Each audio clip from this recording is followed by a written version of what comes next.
Hello everyone, welcome back to my channel, The Israeli. And today we're going to go over an interview that was done with Bibi Netanyahu, Israel's Prime Minister, where he's defending the attacks on Gaza and promising to do whatever it takes to restore order. So today we're going to go over this interview and I'll give my replies to it. If you like this video, as always, please like, subscribe, share, and comment. And even if you dislike this video, please put in the comment section why you don't like it, and I will reply to it. I always do. Okay, so without further ado, let's go to the interview and see what he has to say. Good morning, Mr. Prime Minister. Thank you for being with us. Good morning.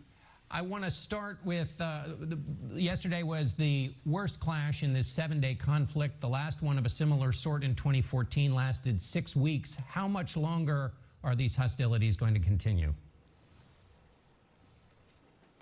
Well, we hope that it doesn't continue very long, but we were attacked by Hamas on our National Day, Jerusalem Day, attacks, unprovoked attacks on Jerusalem, and then thousands of rockets and missiles on our cities. And I think any country has to defend itself. It has a natural right of self-defense. We'll do whatever it takes to restore order and quiet and the security of our people and deterrence. We're trying to degrade Hamas's terrorist abilities and to degrade their will to do this again. So again, we're going back to the unprovoked part. And he's right that as far as Hamas was concerned, it was unprovoked. But Hamas is looking for any opportunity to attack Israel, and the Israeli government more or less gave it to them with the way they acted during the last Ramadan. And the other thing is that diminishing Hamas's rocket power is a very good thing. It's an excellent thing, even though they will get those rockets back. They always do.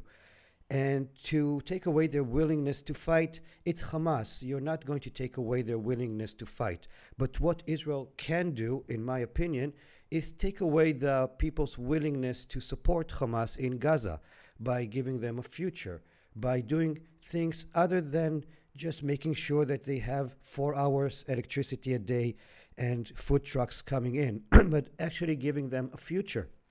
For the last 12, 15 years, since the separation from the Gaza Strip, nothing was done there. Nothing was done to even show that you're willing to give them a future.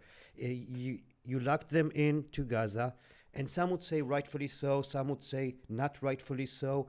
I'm in the opinion that as long as Hamas is ruling Gaza and Hamas is a terrorist organization, you can't really have an open border.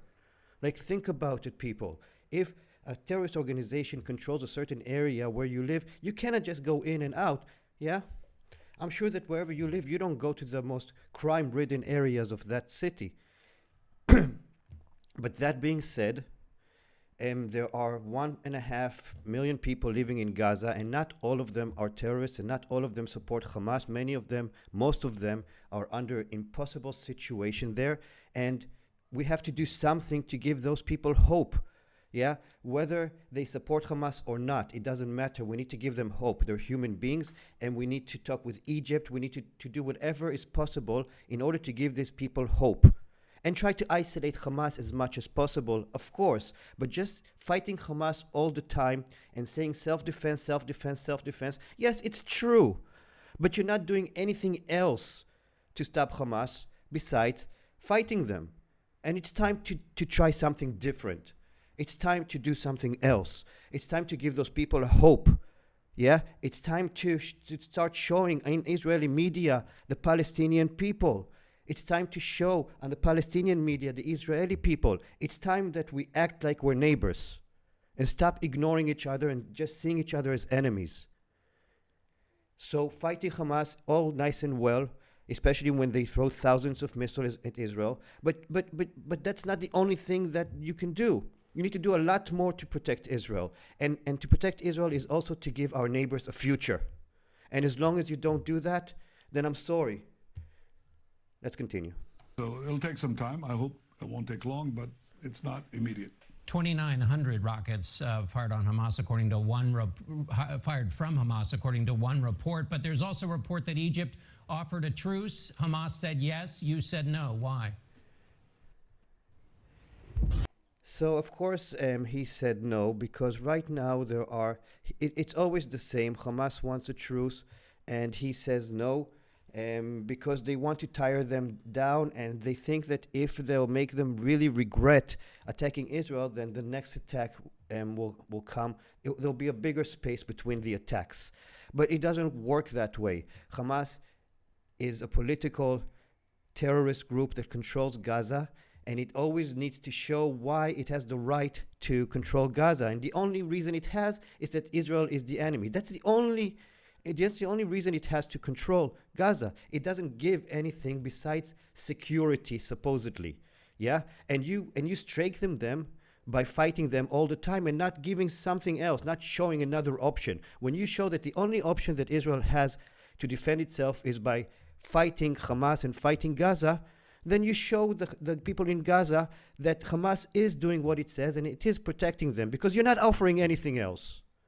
Let's continue. They could just fire on our rockets and then sit back and enjoy immunity.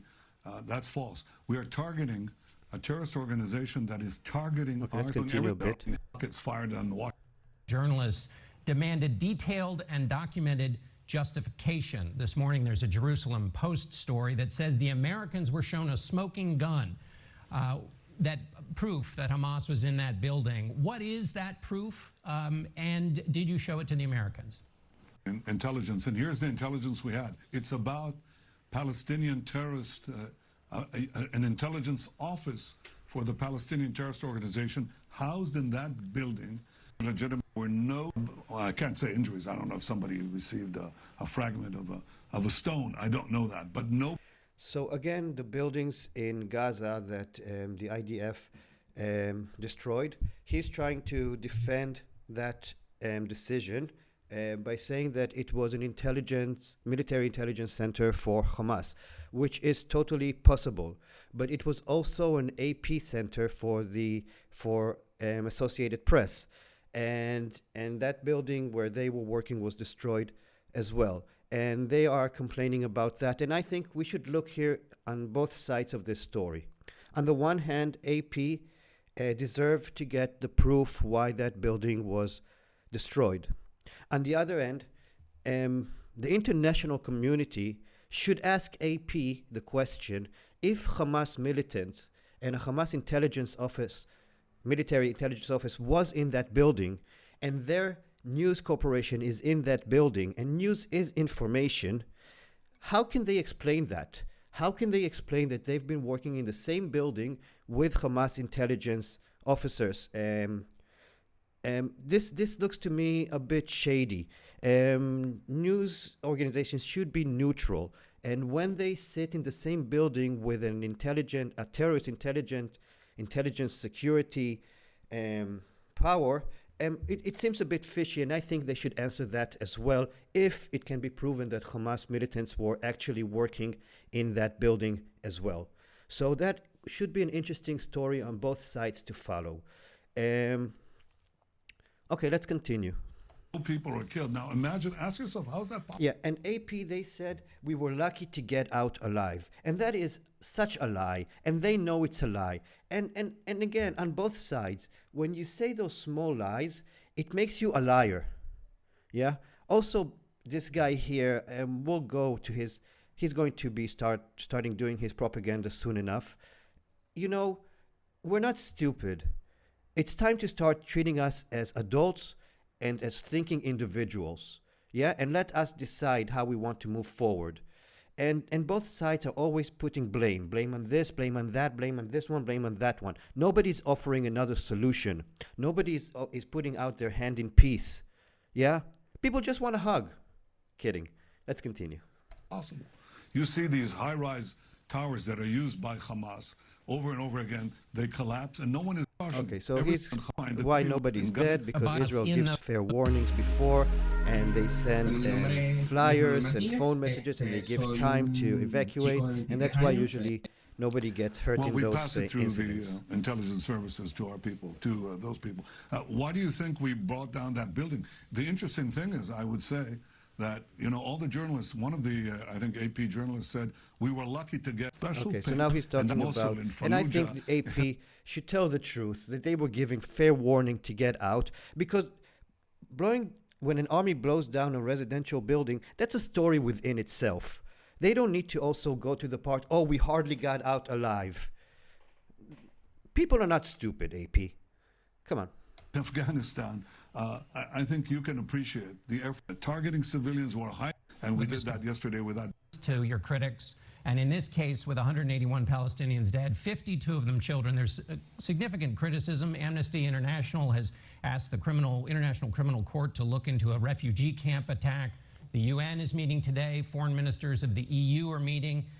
And the response has been like this one from the foreign minister of Ireland. Israel has international legal obligation to protect children in conflict and are not doing so. That's just a false. I mean, the reason we have these casualties is because Hamas is criminally attacking us from civilian neighborhoods, from schools, from homes, from office buildings. That's what they're doing. And we're taking action, trying to target them with as great precision as we can. Unfortunately, there are occasionally civilian casualties, which we regret. But here's what happens. When the international community attacks Israel, they're actually encouraging Hamas to continue these attacks, because Hamas says, it's great.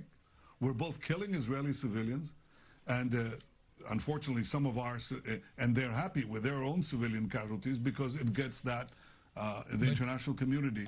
I think he's right here about that Hamas is doing everything in order to have as many victims on both sides as possible, because that gives them the winning picture. But still, using dead children as part of the propaganda, I think it's not really fair. But children are dying in this fight on both sides, much more on the Palestinian side. And I think that Israel should do everything that it can, and more maybe that it does, in order to prevent children dying, even though it's very possible, very, very problematic, very difficult when you're fighting in one of the densest places on earth. But again, we have to remember, unlike other armies, America, England, Russia, different countries that are fighting throughout the world, the countries they're fighting are not their direct neighbors. They don't need to live with them. They're not going to be next to them forever. Here they are our neighbors, and we need to try to minimize the harm as much as possible, because we're going to need to live with those people in the future. And besides, we need to do everything we can before fighting in order to prevent it by giving people hope. Yes, I know I said it a few times in this video, but that's the only way to move forward. Yeah? Otherwise, it's another fight and another fight and another fight. If people have hope, they try not to fight. If people have something to lose, they try not to fight. Let's continue, please. To focus their attacks on Israel instead of Hamas. That's wrong. Sure. It's both wrong and unproductive, because actually what it does is prolong the conflict and escalate and increase the number of casualties that happen as a result of the continuation of the conflict. The question, Mr. Prime Minister, is U.S. Secretary of State Tony Blinken said that Israel has an extra burden, that Israel, because of its strength and power and dominance, has an extra burden on these question of casualties. The question is whether Israel is meeting its extra burden in responding to these rocket attacks from Hamas. You certainly are. And I can tell you that there have been many studies by serious military analysts who have come. So here he's saying how many military analysts showed that the Israeli army is putting more effort in order to refrain from killing innocent civilians than any other army in the world that acted in similar situations against terrorist groups. And again, this discussion is I think it's meaningless, because they're fighting about the morality of war. Are you listening to me for a second, those who are watching this video? They're arguing about the morality of war. War has no morality. Yeah?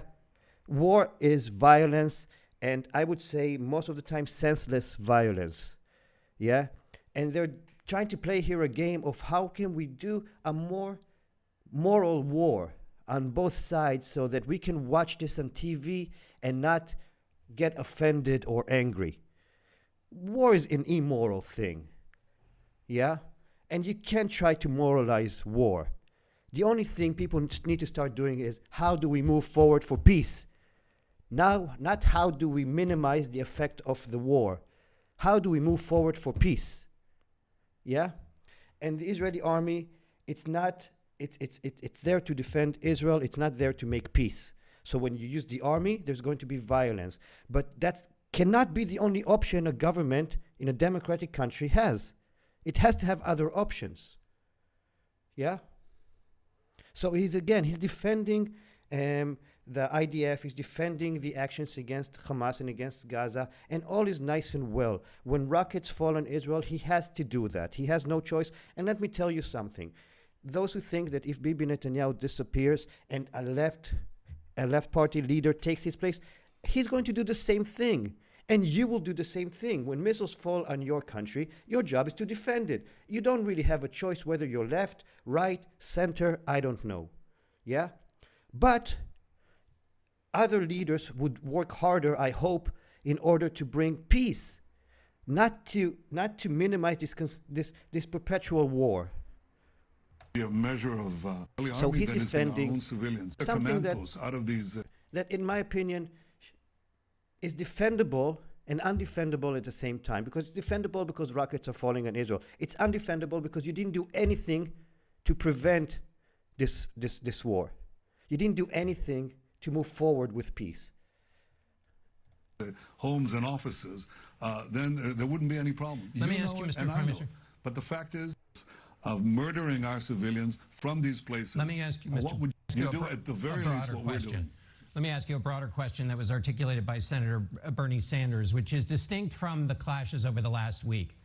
His argument is that the treatment of the Palestinians is so rough that they are marginalized, demonized in such a fashion that there can never be peace, never be a two-state solution, and that your treatment of the Palestinians outside of this week creates conditions that are always going to lead to this kind of unrest, not just the missile attacks, but the riots you see in cities.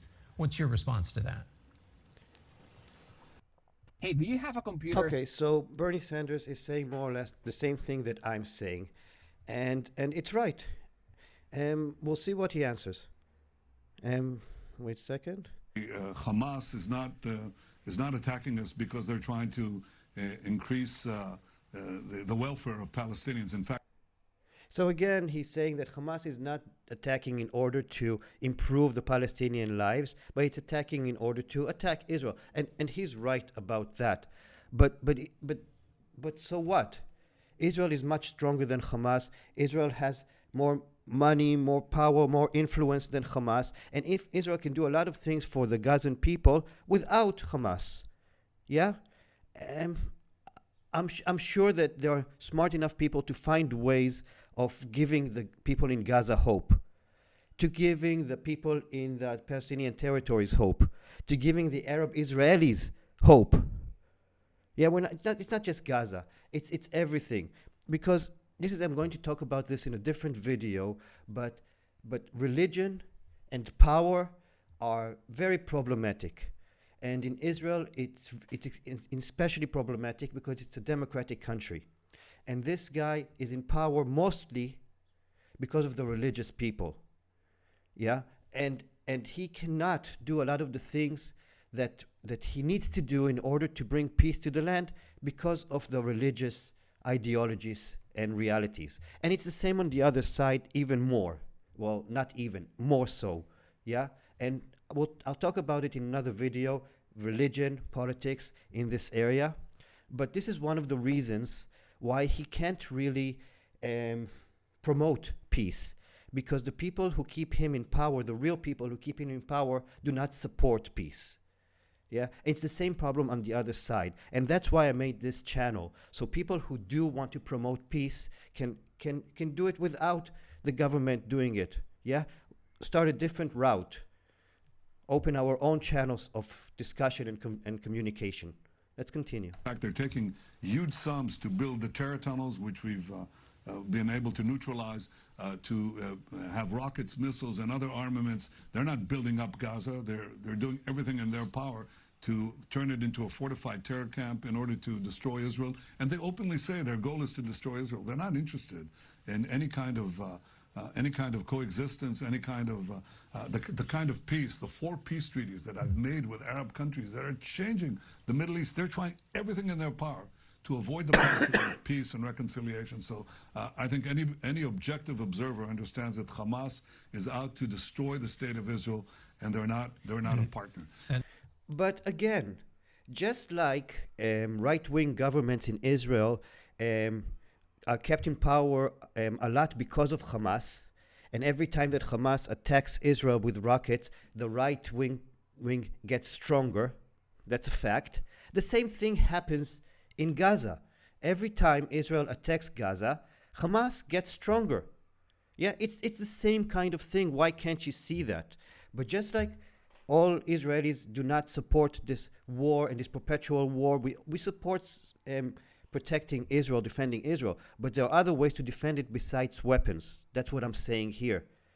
Yeah? So there are Gazan people, and I believe a majority, that are against Hamas. And we need to start acting for them. And the ones who support Hamas, maybe with time, when they see that Israel is doing its best to make their life better, they will change as well. As far as the citizens of Israel or Arabs, I've done more than any other prime minister and spent billions and billions of dollars in Israeli shekels, 5 times more than all the previous governments combined, to ensure that our Israeli Arab citizens, all of them, can be part of the Israeli miracle, the great economic success story. I've invested that because I believe in it. I didn't do it now, and I didn't do it for CBS Face the Nation. I really believe in this. So he did invest money in the Arab in the Arab population in Israel during the last years, but he also, this guy is trying to eat the cake and leave it whole. Is trying to dance in both parties. He's trying to get, so because now he hasn't been able to form a government for 4 elections in 2 years, he needs the Arab party's support in order to continue being prime minister, essentially. And so now he's nicer to the Arabs. He during the last years he gave money to the Arab population, but still there's a huge divide between Jews and Arabs and Muslims in Israel, and especially because of this right-wing government. And there are hardly any Arabs in the Israeli media. The education system is separated into like 5 different education systems because each sector in Israel has its own education system. I'll talk about that in a different video as well. There are no Arab ministers. There are like 1 or 2, or now I don't think there are any Arabs in the coalition. They're always in the opposition. The Arab parliament members are being demonized all the time, sometimes rightfully so, many times not rightfully so. The right wing is calling the left and the Arabs traitors all the time. And it goes on and on and on, not to talk about the fact that being left wing in Israel is considered an insult. If somebody is calling you a lefty, it's considered an insult. Yeah, and we can go on and on. So he's not trying to incorporate the Arabs into Israeli society. He is trying to make them feel like second-class citizens, and he's doing it in a very, very smart way. So you can't blame him directly for doing that. And now, when he really needs them to build a government, so now he's started to be pro-Arab, and before he found out, when he needed the Jewish Arab support, that his family has somebody from Marrakesh, from Morocco, so he's just like them. And now I'm sure he'll find somebody in his family that is an Arab or something, so he already has a name for himself in the Arab community, Abu Yair, Yair's father. Yair is his son. So this guy is an actor. and he'll do everything to stay in power. And I'll talk about that in a different video, why I don't support him. But as far as security goes, he does what every single prime minister would do. I just hope that a different prime minister will also do something else in order to promote peace and not just to promote security and defense, because that's what this guy's doing. There has been a minority, a violent minority, that has tried to challenge that as well and to kill Mr. Prime Minister, let innocent me people. Who's killing our challenges. You are under investigation for bribery, fraud, breach of trust. You've also had some criticism that your current actions are basically an effort to stay in power. That's So he's under trial for corruption and 3 different things. Right now he's on trial. And he's asking him if this whole thing is order to stay in power. And obviously he's going to say no. What is he going to say? Yes. Now, I don't know how this whole political thing works. What I do know is that that a different government was about to form in Israel without him. It was about to form. They were going to announce it. Everything was already prepared. And then this whole situation started. And immediately when this situation starts, the prime minister becomes the star of the show because he runs everything when this type of things happen. And now already we know that this new government is not going to form, and probably he is going to form the next government again. So a coincidence that right when he was about to lose power, this begins, and now he's going to stay in power again? Is it a coincidence? Not a coincidence? Is Hamas pro-Bibi? I don't know. I think not, because it sounds ridiculous. It sounds crazy. But who knows? Let's continue. monstrous. You know, I who died in my leading a rescue mission in Entebbe, Uganda. Security concerns, the life of our soldiers, the life to do for Arab countries. I'm glad that we have a restoration of. It persists because I've been re-elected 5 times. It persists. あなたもロックスターになれます。 Okay,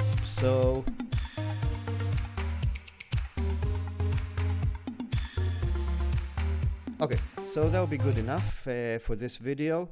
There are many more things that I wanted to talk about, but this video is already getting too long, and I'll put out other videos that will talk about religion and politics, the Israeli education system, the place of the Arabs inside the Israeli community, and different things. Hopefully also some fun things like food, music, culture, and I am again an optimist, and I believe that it is possible to make peace between the people and to move forward and stop looking at the past and stop comparing who's better and who's worse, and start looking how we can fix this and move forward as human beings, because nobody's going to move. Both parts are going to stay there, and we need a solution. Now, I'm also going to make a video about another solution for a one-state solution, which I'm not for, but I think there might be a way to do it. Okay, so if you guys enjoyed this video, thank you for those of you who watched until the end. I really appreciate it. So please like, comment, subscribe, and share. And even if you didn't like what I said here, put in the comment section why you didn't like, and if I agree with you, I'll fix it. Okay, guys, so have a great day, and I'll see you on the next video. Bye.